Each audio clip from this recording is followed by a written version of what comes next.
Welcome viewers, welcome workers of Zimbabwe, welcome citizens to the Worker Dialogue. And today we have got an important, extremely important topic, the impasse.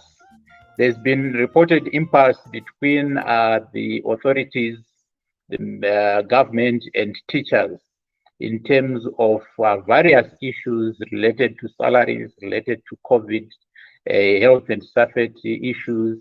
And the government has now set up dates for opening schools, starting with the 15th of March. The biggest question that workers as parents and students have is, are schools opening and are teachers going to report for duty? And this is a very important topic that we seek to address and to understand. So I've invited various voices. We have Honorable Priscilla Misiairambwi, the chairperson for Primary and Secondary Education Parliamentary Portfolio Committee. We also have Comrade Ray Majongwe, the Secretary General of PTUZ. We also have Comrade Robson Chere, the General Secretary of ATUZ.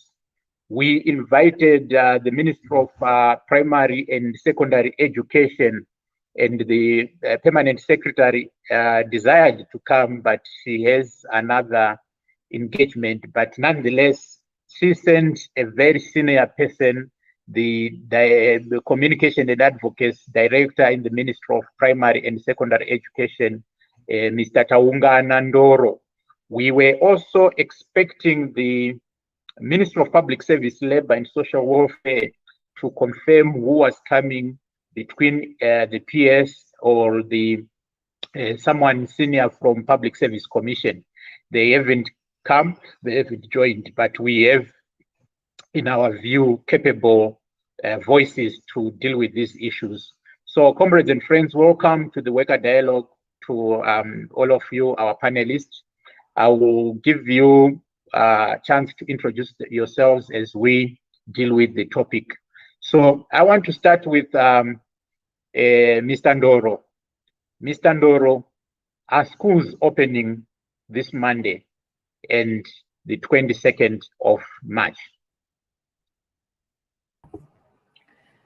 Thank you, Mr. President. Schools definitely are opening on Monday, on the 15th of March 2021 for examination classes, while the non-examination classes are going to open on the 22nd of March 2021. Thank you very much. Let's hang it on there. I want to go to Comrade Raymond Majongwe. Are schools opening and are teachers going to work? There are two things here. There is what is ordinarily the government pronouncement that schools are going to open or reopen on the 15th. And then there is the reality on the ground. The teachers have not refused to go and open or reopen schools, but they are saying they can't travel. They are saying they are incapacitated totally.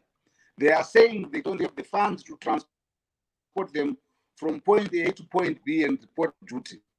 And the major question that now comes in is, are teachers simply being naughty or being mischievous? The reality on the ground is teachers last got their salary on the 19th of February. They had to pay their rentals, they had to pay for utility bills, some had to pay for their medication, some had to pay fees for their children. They surely cannot ordinarily be present to be teaching other children, other people's children, when theirs are housed indoors. They can't take their kids to the same schools where they're even teaching because they can't afford the fees. So while I hear what Mr. Ndoro is saying, the government plenipotentiary obviously saying what his master wants him to say, that schools have to reopen, but on the ground, the reality dictates that teachers are totally and seriously incapacitated. So I see serious challenges. Until there's a government intervention, until there's somebody who comes forward and says, let's address the problems that teachers are facing, I see the 15th being a very problematic reopening date or opening date. Thank you very much. The same question to Comrade Chere. In your view, what is going to happen on schools opening day? Oh, thank you so much, Comrade President. But let me start by responding the official from our parent ministry, who happens to be the Minister of Primary and Secondary Education. He has stated that schools will be open. But to us as teachers, we are now questioning the opening part of it, or the opening definition of what he is referring to, like what Comrade Majongwe has raised. Schools can be open by opening the gates of the schools, by opening classrooms, then let the learners enter the schoolyard and the classrooms. But when there is no learning that is taking place, when there is no teacher that is in place. So I think the official from the ministry should actually clarify the opening part of it. If it is that they are just going to open gates and let the learners get into the classrooms and into the schoolyard, if to them is opening, then definitely schools will be open. But when we are talking about opening, the opening part where we see teachers being in class, where teaching their students, and where we see learning taking place in this school environment, that becomes a challenge, because the ministry should tell us now who they consulted to come up with this date. Are their teachers aware? Because we, the representatives of the teachers, have not been consulted. Teachers have got issues that need to be addressed. The issue of incapacitation is a reality. So if they say the schools are going to open and let the learners in and let the doors open, when there's no learning, because teachers will not be reporting to duty because of incapacitation, that becomes a problem. So the corporate from the ministry should be clear on the opening part first. All right. So thank you very much, comrades. I want to go back to Mr. Ndoro. What really is the challenge? There seems to be a dislocation between what the ministry is doing and planning and what the people who are supposed to be with the kids on the ground, the teachers and their unions, are saying. Has there been a dialogue between the ministry or government and teachers?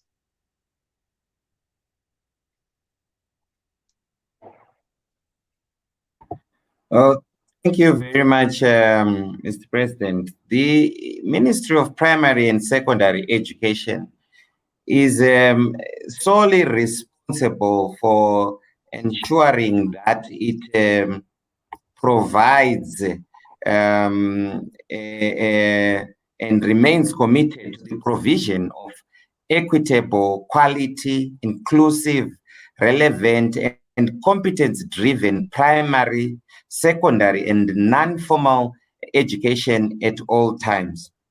We note the concerns of the teachers and the teachers' unions. And as a ministry, we continue to consult and involve our teachers in making decisions.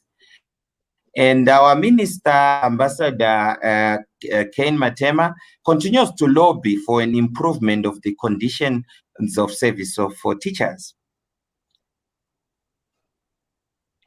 So if teachers say they are not going to be there teaching, despite the desire by your ministry to open schools, how does it work? How does a school without a teacher work?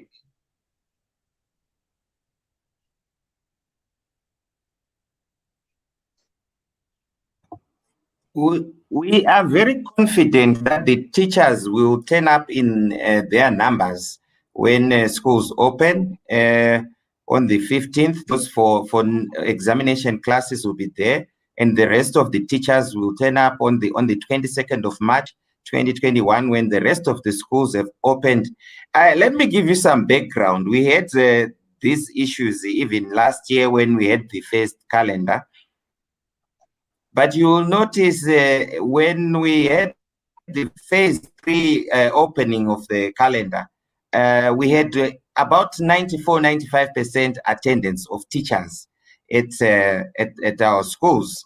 The difference of about 6% or 5% will be attributed to those teachers who would be on leave for one reason or another, perhaps maternity, study leave, or other special leave. But we are confident that the trend is going to continue, and teachers are now coming to work and reporting for duty very seriously, whilst negotiations are going on, and whilst the Ministry of Primary and Secondary Education also lobbies for an improvement of their conditions of service. Thank you. All right. So we'll come back and look at the health and safety of students and teachers as well. But let me go to Honorable Misia Irambwe. Honorable, you were in Parliament just few weeks back, and you spoke passionately about the conditions of service of teachers, the conditions of our schools. In your view, is the state or the government ready to open schools? What are the issues that may be there? What are the implications of opening schools without addressing those issues? As a parliamentarian, what is your role? Well, thank you very much. Let me start with your last point, or last but one, around the implications of the impasse between the unions and government. For us, it raises very serious concerns, particularly because it then becomes a class issue. And I'm glad I'm talking to unions, I'm talking to the ZCTU, who would understand the ideological issues that we are now faced with within the context of education. What we have noticed by this impasse and the problems that we are facing in the education sector is that it is just facilitating the widening of the gap. Because as I speak to you now, those that are in private schools, where obviously teachers are being remunerated in a better way, are being paid in foreign currency, are certainly going to go to school. So when I hear a ministry official saying the schools are going to open on Monday, I will not argue against it, because it will open. Effectively, the doors will be open. The schooling will happen for those that have resources, for those that have money. But for the majority of those that I seek to represent, the marginalized, the ones in rural areas, where when we visited, even the accommodation itself is not in a state where you would expect any schooling to take place are certainly not going to be schooling. The doors may be open, but the schooling may not necessarily take place. So what is our role? Our role as members of parliament is to speak to what we have seen on the ground. I hear Mr. Ndoro speak about the turnout that was there. We went during the time that the kids were writing. We spoke to the children themselves. Teachers had not been in school. Most of them that came around, the 94-95%, came 2 or so days before the examinations were written, which is why you see the kind of results that we got. So we are worried. We have no mandate to speak to what conditions of service teachers would have, because we are not teachers. I'm not a teacher. So it will remain for the teachers to be able to say what is it that they want. But what I am doing as a member of parliament is to say that impasse is not good enough for our children. And I get worried and disappointed when I get a sense that there has not been any conversation between the ministry and the teachers, so that we end this kind of confusion before parents take their children to school. I had hoped that whatever happens, like I said, I'm not a unionist, whatever needs to happen, surely we need to have one voice that is coming from the unions, that is coming from the ministry, that says this is where we are, and because this is where we are, this is what is happening. When I hear these conversations, I am saddened, because it worries me, because I don't want to go back to what I saw when we did fact-finding visits in the schools. Quite said indeed, and also reflective of what the majority are seeing on at the schools, contrary to maybe what the official position is. But I'll come back to you, Honorable Mr. Irabwe. Yes, you are not a trade unionist, but perhaps someone will ask that you have a powerful role to play in terms of oversight, and you also the last defense for citizens in terms of approving the budget. So what role did the parliament, or is the parliament going to play? I continuously come back to this issue in terms of allocation of resources to where they are needed most. Did this thing come for discussion during the discussion around the 2021 budget? Well, if you go and you look at the Hansard, you will see the spirited fight that we put up, not just as a portfolio committee, but as members of parliament. I do not remember, Mr. President, any time in which you have had your members of parliament speaking so passionately around issues of conditions of service. But you must know that the separation of powers says to us, we can only go as far as raising our concerns and saying, please, could you put up the budget? But when we have pushed it, for example, for this budget, you realize that the Minister of Education got the largest chunk, we're number 1.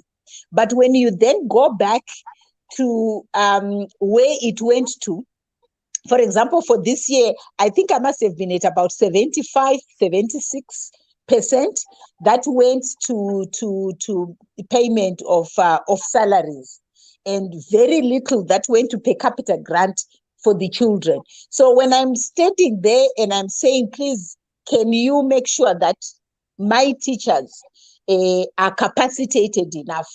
The message that I get back from the executives is, this is the cake. I've already pushed my envelope long enough to be able to accommodate.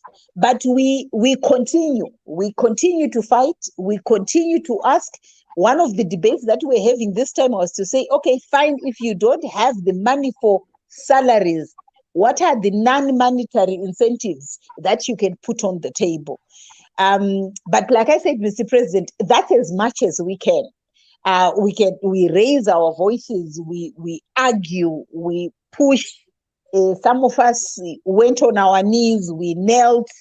That's as much as we can. But at some stage, when government comes back to you and says, this is what I have in my envelope, and what I've given you is as far as I can go, you then say to yourselves, perhaps the other battle is now left to the unions to now put on the table what is possible given that envelope. Ms. Majongwe will know that we in the next few weeks we are going to be together in a workshop, and I did speak to you, Mr. President, also, and I hope you come, where we are actually asking you from a legislative point of view, what is it that you think needs to be done? Not just about the money that you need to get, but from a legal point of view, in terms of the negotiating forums that you go to. Is there something that we could do as Parliament to be able to change that? And I'm hoping that when we start talking, we should be able to get somewhere. But I understand that at the moment the question is, schools are opening on Monday. Workshop or no workshop, petition or no petition, what should happen? Thank you very much. I'll come back to you later to look at a number of issues, what citizens can do through Parliament and what your portfolio committee can do to deal with the impasse. But for now, Comrade Majongwe, you had Comrade Ndoro's straight talk.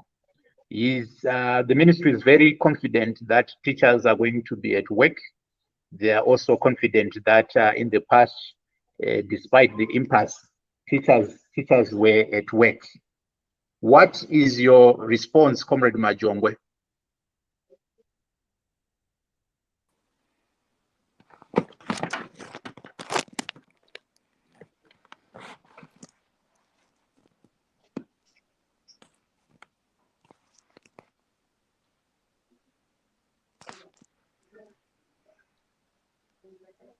Kindly unmute your mic, maybe. We can't hear you. Hello? Yes, you may go ahead. Am I the one supposed to speak now? Yes, I'd ask it that you heard what Comrade Mr. Ndoro from the ministry said, a very straight talk that teachers are going to be there, and in the last semester or last term or last year, teachers had the same challenges, but they also reported for duty. Over 90% were at work. What is the response of unions? I think it's actually tragic that Mr. Ndoro is speaking from a vantage point of a commandist imposition. What is equally tragic is this notion that if 90% reported for duty and that 90% in courts, he is oblivious to the one fundamental reality that what was that 90% doing at the stations? There is one reality that comes to mind, and this one is this: that there are people who are physically present, but technically and emotionally absent. Because if you're going to get the count of people at the stations, and then without interrogating what they were doing at the stations, that would be tragic. And then the results are this for everybody to see. There's 0% that is at grade 7. That we also see for the O-level exam and A-level. I think why we don't want to celebrate and to highlight much on that particular reality. Government must be honest, narrow down to constructive engagement, engage the teachers, engage the unions, so that we have a willing.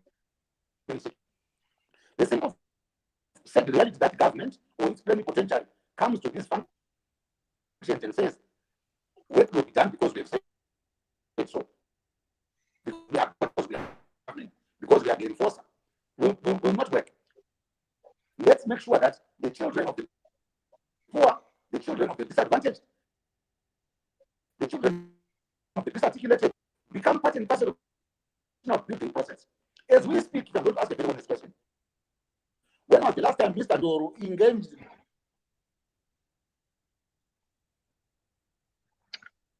Unfortunately, we seem to have missed Mr. Majongwe there. But let's go to Comrade Chere. Comrade Chere, what is your take on the same issue? The ministry is very clear where teachers have to be at work. Thank you so much, Comrade Mtasa. I have heard the official from the ministry saying that they are confident that teachers will be at work, and also making generalize in terms of whether they consulted the stakeholders, why they chose not to consult the stakeholders, especially the teacher unions, in regard to the opening of schools. But the challenge we now have from the ministry is that they want to take a command approach. This is a display of taking a command approach in the education sector.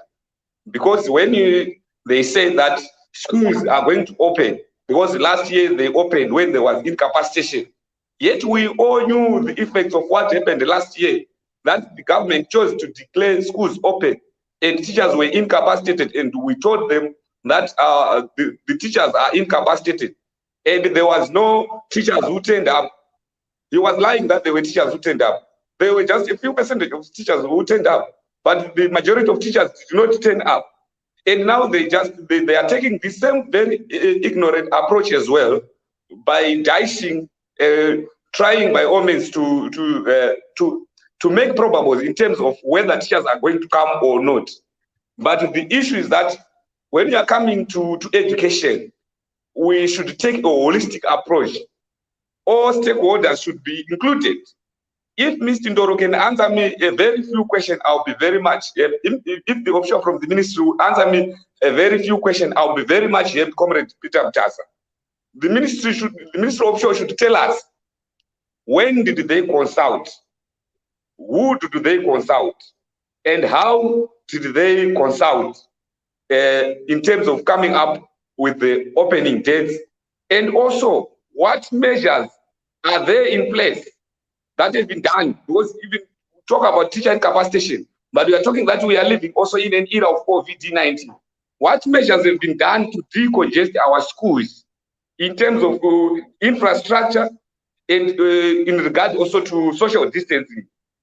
And then another issue that the government should also, the government officials should also tell us that the school opening framework, how did they come up with this school opening framework at a time when they are saying exam classes are the ones who are starting to open, and yet we know that currently there is ZIMSEC marking, and the markers themselves are the same teachers who are supposed to be helping the teachers if they capacitated to be at schools, but they are marking the O-level marking which is currently taking place, and A-level marking that is currently taking place. And if those learners are to come back to school, who is going to be teaching them for that week?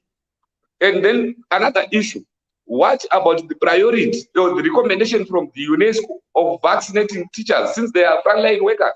We know that last year with the spike number of cases that came after the schools have been opened. So what has been done was, we understand UNESCO recommended that teachers as also essential service workers who will be at the forefront, they should be given first priority in terms of vaccination, including even the testing of teachers and learners. But nothing has been done. What is the framework into that?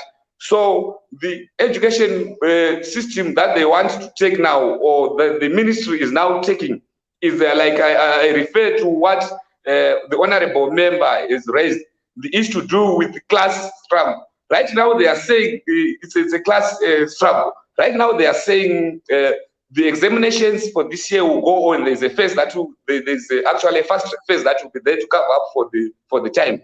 But we know that the rural learners have been not learning. The teachers that are supposed to be delivering those lessons, they've not been consulted, even aids actually ideas on how best we can help these children that have lost the larger percentage of their syllabus. We talk about those who were in A-level, Form 5 last year, they hardly had any meaningful learning, because throughout the year, the country, we're in a lockdown, but now we are saying that they are supposed to be writing examination this year. What about the lost time that they were supposed to be covering? Are we not repeating the same mistake that we repeated last year?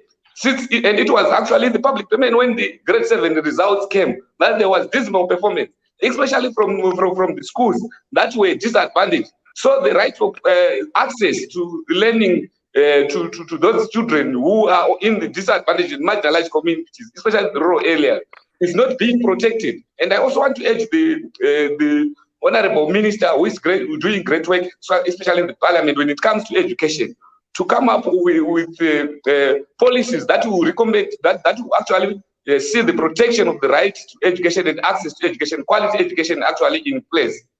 And especially even in the budget, I'm now also referring to the honorable minister, the honorable chairperson of the parliamentary portfolio of education, sorry, also to lobby so that the government would actually aid more money, according to the Dakar Declaration, in the education sector, to about 20%. This money will come up to bridge the gap that is there between the marginalized and the urban communities. And we can term it even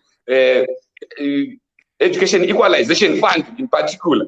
But to the Ministry of Primary and Secondary Education official, he must answer the questions that I have asked, especially in particular to consultation, in particular to the opening of school framework, as well as also what they've done in terms of decongesting and also coming in terms of infrastructure, especially during the time of COVID-19. Thank you, Comrade, please.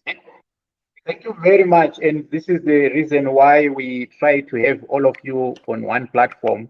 It's a pity that we do not have the Public Service Commission or the Ministry of Labor, so that we would have dealt with the nitty-gritties about on the negotiations and conditions of service.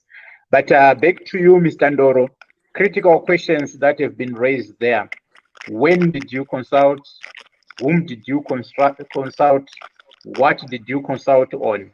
And as we deal with that, we then move to the next segment, which is quite important, the issue of health and safety of teachers and learners.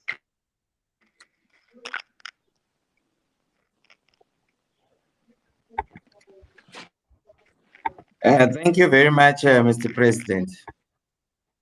We have consulted widely as the Ministry of Primary and Secondary Education. As you are aware, the teachers' unions who are on this platform today are not representative of all the almost 140,000 teachers. So we have consulted, and some of the consultations have not been us going to them, but them also coming to us with proposals, which we have also implemented. Even when we do our monitoring visits to check on the preparedness of schools for opening, we consult those who will be on the stations. There are a lot of teachers who stay at the stations, at the school centers, in rural areas, in peri-urban areas. They actually live there. So when we go on our outreach programs to monitor if they are ready to open schools, we consult them on how we can improve the school situation. So we have consulted widely on these matters. And of course, we may not have been able to consult each and every one, but our doors are always open. We've got an open door policy. Any union that feels that they have got something burning that they would really would like to say or give as a policy direction to the ministry, we are open. The permanent secretary is always there, Madam Tumisang Tavela. The Honorable Minister, Ambassador Ken Matema, is always there to listen to all these suggestions from unions. But we have consulted as widely and as far as possible. We continue to consult. Even right now, we are consulting. So by the time that cabinet then arrives at a date for schools opening, we would have done thorough consultations. And it is also advisable that unions should not only wait for us to consult them. They can also be proactive and consult us that, you know what, schools may be opening anytime soon. Why don't we have this and that in place? As to the question on the preparedness of our schools, teams from the head office, including directors, chief directors, the minister himself, deputy minister, permanent secretary, 2 weeks ago went countrywide to assess the state of preparedness of our schools, particularly the boarding schools, where we had cases of COVID-19 because it was mainly in boarding schools. We were looking at their accommodation, we were looking at how they're adhering to World Health Organization protocols, as well as guidelines from the Ministry of Health and Child Care for the prevention and management of COVID-19. We're looking at the social distancing, the spacings. We were quite impressed with some of the schools because they were quite innovative by using common rooms to expand perhaps dormitories or even classrooms. Some of them even had PPEs from last year, which they had not depleted, and they had them in quite large quantities. It was quite impressive. But then there were other schools which had quite some challenges, and we left our recommendations at those schools and said, no, you need to have this in place and this in place before schools open on the 15th and the 15th and the 22nd. And our district offices and our provincial offices are continuing to go and monitor if those schools are now ready. At this stage, we are quite confident that by Monday, schools will be ready to open. As for the issue of teachers' conditions of service, I have alluded earlier that our responsibility as the Ministry of Primary and Secondary Education remains that of providing quality and wholesome education for all Zimbabweans. Our sister ministries, which probably are not on this platform at the moment, could have assisted us on that matter.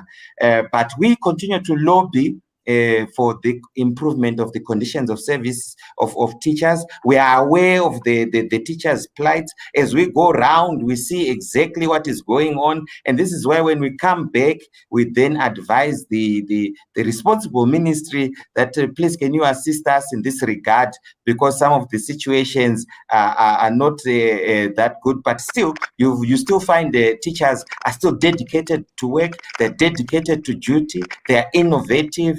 And you know they are really want to work and serve the nation, and we should actually commend those teachers who report for duty on the 15th, and recommend those teachers who report for duty on the 22nd of March, and commend those teachers who are coming to work under difficult circumstances whilst negotiations with government are going on. We would give them a very big round of applause. But as the Ministry of Primary and Secondary Education, our plan is to try and ensure that education continues and learning does not stop. Well, thank you very much, and thank you to viewers that are sending in your comments, your questions, and sharing views. These are important, and I want to push back to Mr. Ndoro some of the questions that are coming from the viewers. Has your ministry provided resources for these schools, or it's just ministers making tours and moving around and obviously claiming their allowances, so to speak? Has your ministry provided those allowances? And if you look at some of our schools, someone says, is it normal? Is the education sector normal according to the Ministry of Education? Is it not something that needs urgent intervention? Then as we look at some of our schools, we see pictures, we see videos of schools that do not even have a borehole, some without adequate ablution facilities. The Minister of Finance and Economic Development was on record saying those schools without water must not open. How many schools have got facilities? We see kids are learning seated in the sand without even the classroom blocks. So in terms of preparedness, how many schools are prepared as a percentage maybe, and how many are not prepared? And those which are not prepared, how many have been provided with resources to ensure that by Monday they are able to accept learners? And is that practical?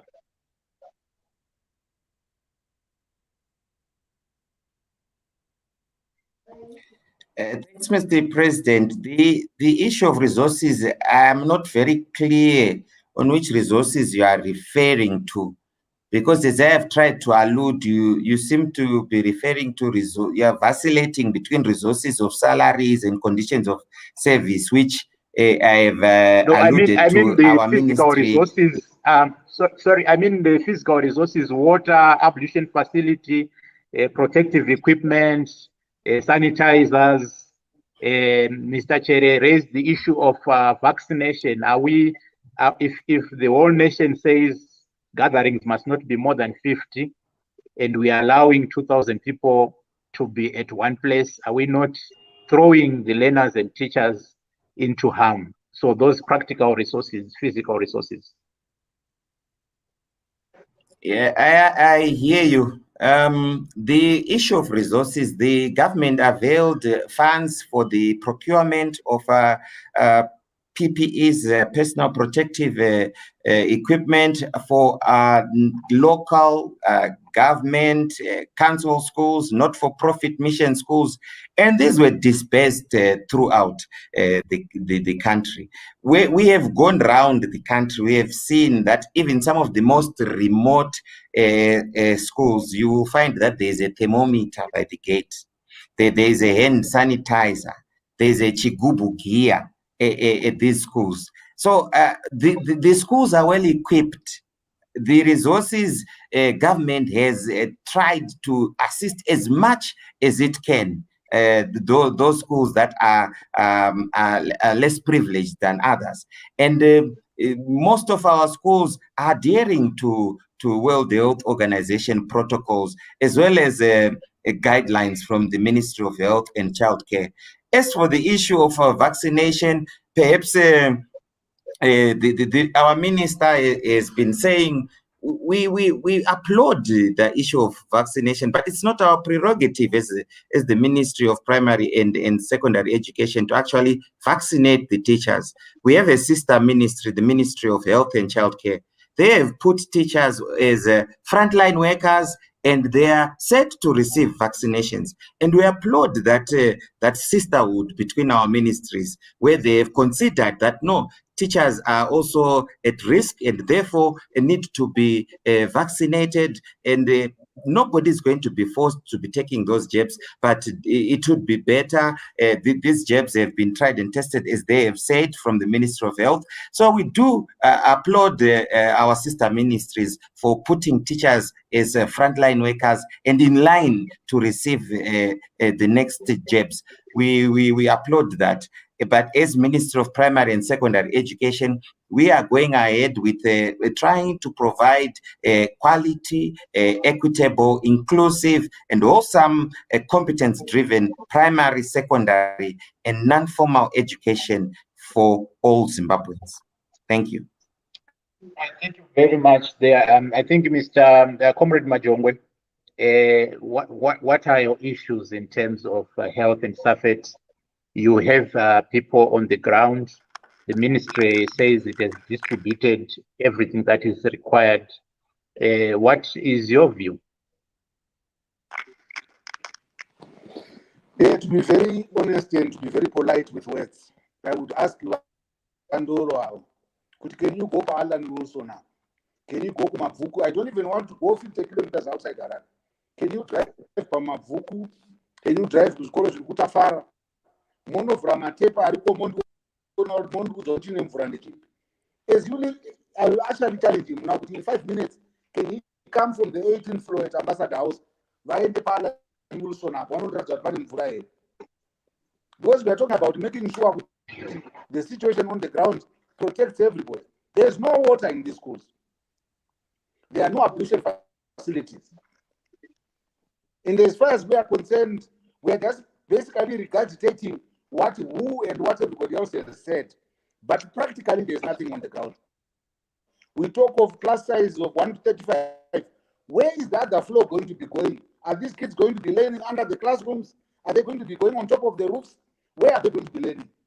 As they speak, they are saying they brought in 3,000 new teachers. 3,000 new teacher country, that is 10,000 schools. If we distribute these teachers one per school, it means 7,000 schools do not have a teacher. But the audacity to stand up and tell us that the teacher pupil ratio will be reduced but from 1 to 70 to 1 to 35. What mathematics or food mathematics are you trying to tell us?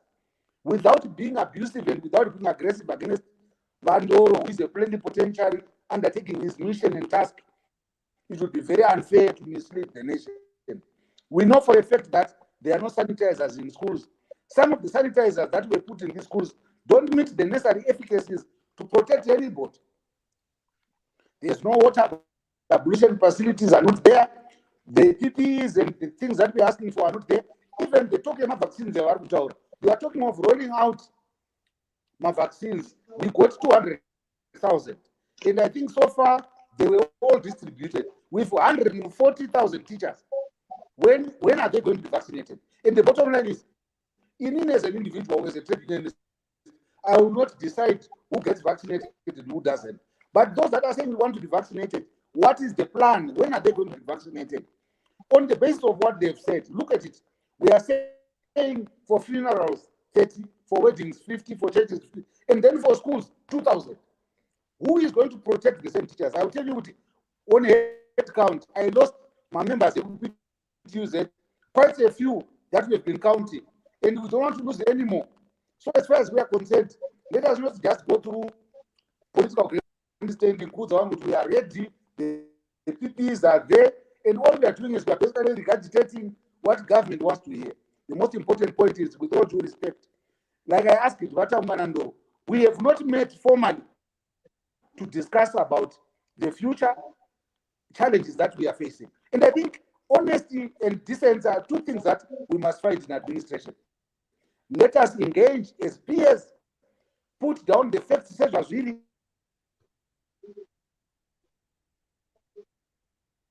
Yeah, so we seem to have lost again Comrade Majongwe, but he had spoken a lot. There's no water in schools. It's not surprising because we also come from Mavuku, from Tafara. There's no water there. We don't know whether the ministry or government has got sufficient water carrier Bauzas to be supplying water to all schools. We need to hear that. Ablution facilities, we have got 140,000 teachers and versus 200,000 vaccines that we currently have. How is that going to work out if the majority of teachers say they want to be vaccinated? But Comrade Diteri, Mr. Ndoro says you are just part of the teachers. The other teachers are not represented, and yes, of course, we in the next dialogue we want to have more voices from trade unions.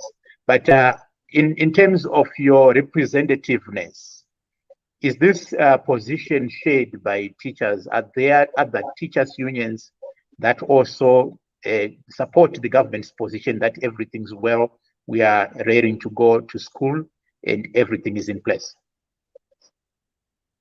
Thank you so much, Comrade President, for affording me this opportunity to speak. Let me begin by actually, this one is direct to Mr. Ndoro, to tell him that he must not lie to the nation, like what Comrade Majongwe is saying. We need to be real and honest when it comes to speaking these issues to do with education.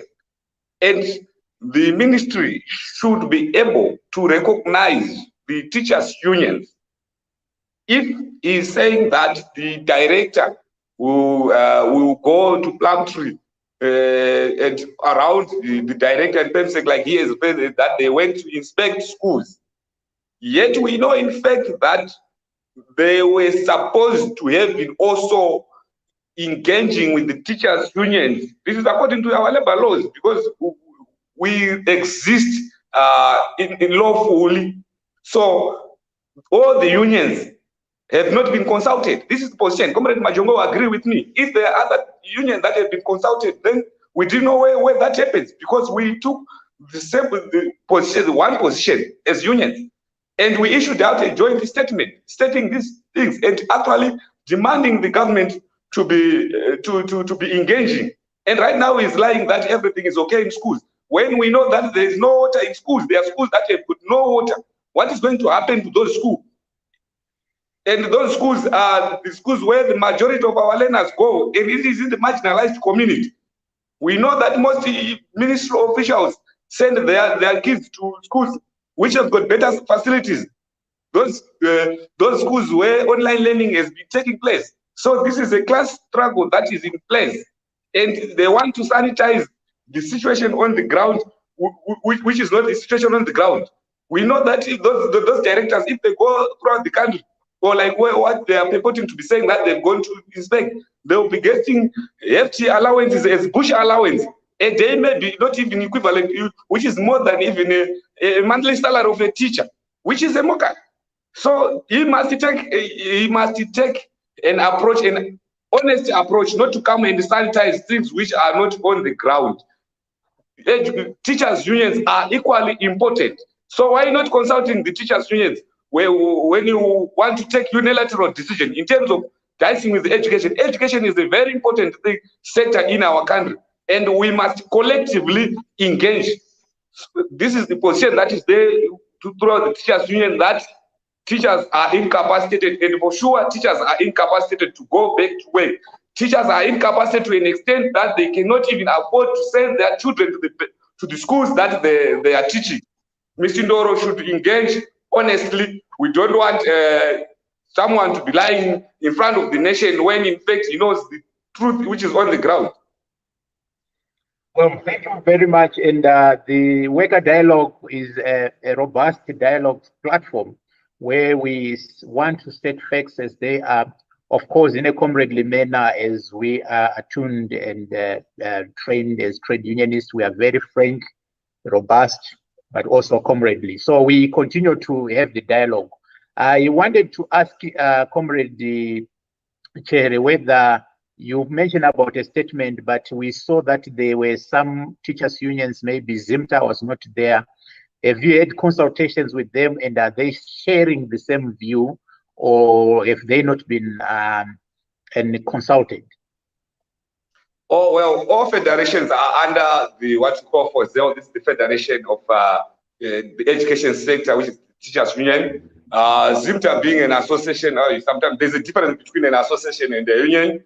So I was actually taking to the position that all teachers unions, do they have the same position? And of course, all the other teachers unions, we share the same position, but ZIMTA as an association is not actually under that for ZEL platform. So it remains unknown or unclear of the position that it has officially to the other teachers unions across the divide. Thank you very much. So my challenge to Comrade Ray and Comrade Chere and other teachers union is that before schools open, we would want to run a special program, maybe this Saturday or so, where we go to the ground and get photos of what is happening on the ground, videos of what is happening on the ground, and let the citizens and let the workers know, those who are sending their kids on Monday or those who are planning to do so, so that we deal with the factual issues, whether schools are ready. But let's go to Honorable, and our time is almost done. Honorable Msia, where you got a compliment there from Comrade Chere on the work that you are doing in Parliament. There have been some contributors who made a bold contribution that this is a deliberate attempt or a deliberate move to destroy public schools so as to benefit private schools, mostly owned by the ruling elites. As Parliament, we want to understand your views in terms of the ideological side of what is happening. Secondly, you mentioned about the poverty trap, and we agree completely with you that in terms of our analysis of the grade 7 results, the poor are the ones that are suffering. The marginalized communities are one that are suffering, and with no education or with poor education, you then have less chances and you are trapped in the poverty trap, including your offsprings. As a parliament, what are you going to do to address these real issues affecting the majority of our citizens? Are there practical ways that you are going to address this? Well, thank you very much. Very, very quickly, because as you said, time is running out. If you allow me, Comrade President, to just say something. You have been asking me questions about what we will do.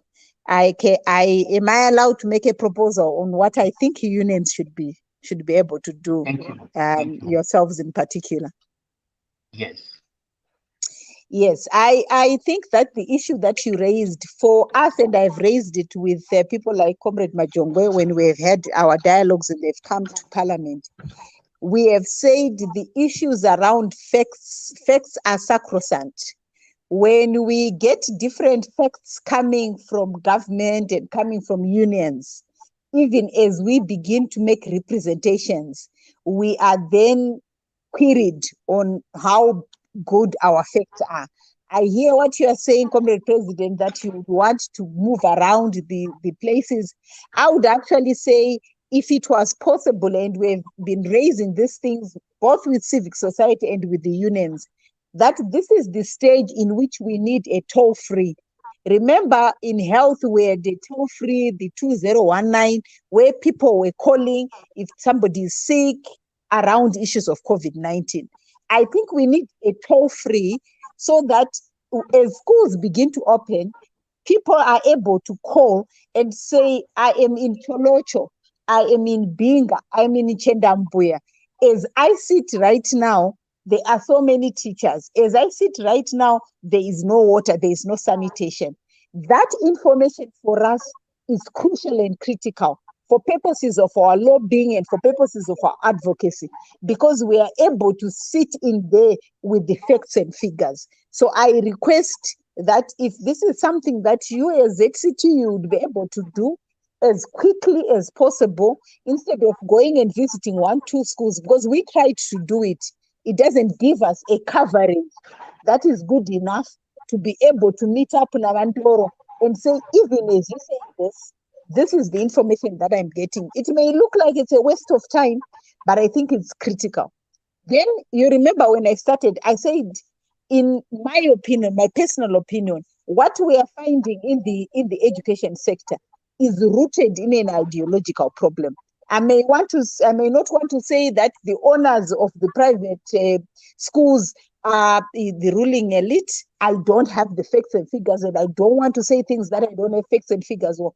But what I know is we've increasingly seen capital taking over the things that matter, whether it's health, whether it's education.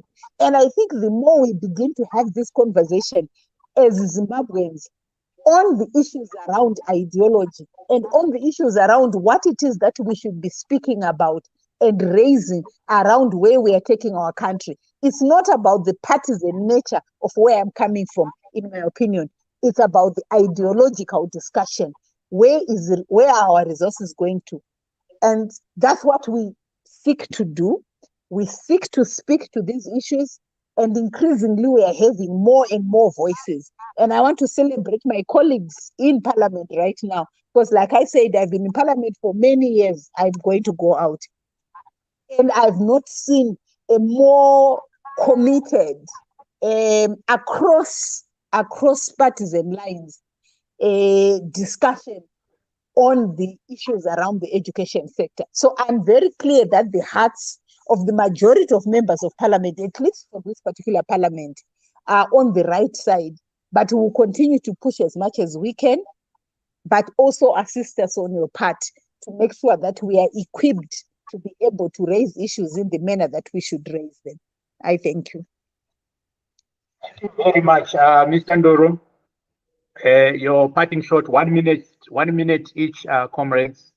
What is your last word to citizens, teachers, and students? And would you take the challenge that teachers and citizens and parents raise facts that are on the ground? The parting shot to parents and learners is that they should not panic. As the Ministry of Primary and Secondary Education, we have put in place strategies to ensure that there is learning and teaching going ahead with work, with the students starting with work that they should have covered in 2020, going on to 2021, because we still are very confident that our teachers will be 100% at our schools when schools do open. To our teachers, we applaud you for your sense of duty. We are there as the Ministry of Primary and Secondary Education. Our doors are always open. Please come with your submissions for any improvement of the education system that you feel could help the situation. The minister, the permanent secretary, they are all ears, and we are ready to listen to them at any time. It's a matter of us having all hands on deck, because we are in a COVID pandemic era. And thank you very much for the support. Also to Honorable Ms. Iriambi and the committee, which has also been giving us valuable input for us to improve what is happening in our schools. But what I can assure you is that we are working flat out to ensure the safety of learners and teachers and stakeholders, including staff members at all our schools in Zimbabwe. Thank you. Thank you. Comrade Chair, your parting shot, 1 minute, please. Oh, okay. Thank you so much.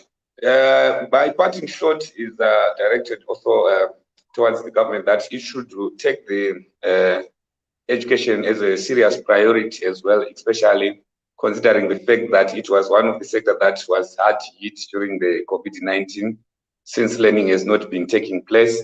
And going ahead, issues to do with salary adjustments, so that our workers, teachers, should not be earning slavery wages as well. And we were seeing also all sorts of disparities in the salaries for civil servants, where we see the security sector is earning almost twice as teachers are earning, which means the division of civil servants, they must actually respect all civil servants and pay them dignified work.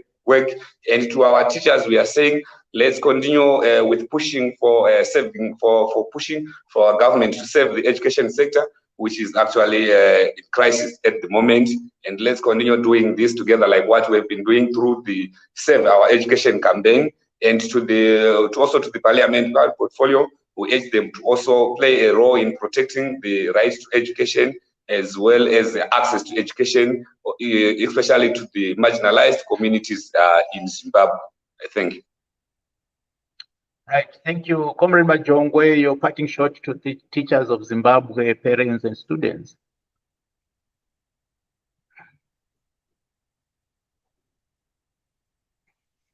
Comrade Majongwe.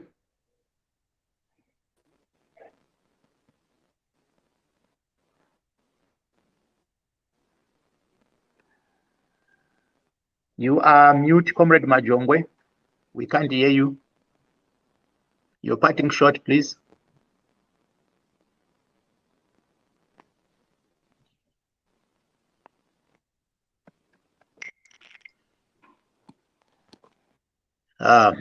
So we seem to have Comrade Majongwa is still there.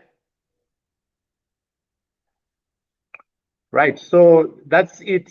This is the Worker Dialogue, a platform brought to you by the Zimbabwe Congress of Trade Unions in collaboration with Zim Daily, a platform where the labor movement seeks to engage policymakers, those with power, and citizens, those with citizens, those at times perceived to be those without power, We also seek to level the playing field between those in charge and those who are affected by public policy.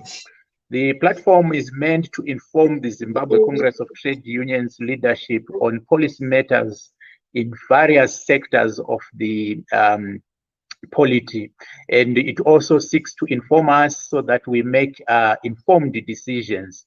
But it plays an important role to inform citizens about important issues, bring together trade unions, bring together civic society, government, and the bureaucrats of government and politicians, and try to find solutions, including parliament, and we'll be bringing in the judiciary. As you can see, we have failed to break the impasse. The impasse is intact. The government is saying schools are opening. The teachers are saying they won't be learning. Teachers are not going to work. Parliament is pleading that we must try to find a solution to this cause. We want to continue with this dialogue. It's an important one pertaining to the health and safety of our learners and educators. It is important because it involves children. It involves the right to education. So we'll have a follow-through probably on Monday to review what will be happening on the ground. And we also plan to have another session over the weekend for the trade unions to bring the evidence online, on stream. That is, what is the conditions of schools right now? Is there preparation, and what are the teachers in various schools saying, and have the government also respond and the parliament also respond. So I want to thank the panelists, Honorable Misia Irambwe, and also extend our compliment as already extended by Comrade Chele on the work that you are doing in Parliament on education and what your committee is doing. I want also to thank Mr. Ndoro for taking this time. Public service is servanthood. So thank you for taking your time, for explaining things that we didn't know, for explaining things that are the mind of the ministry and its operations. I want to thank Comrade Majongwe and Comrade Chere for always coming to our platform at short notice, and also for sharing the views of teachers.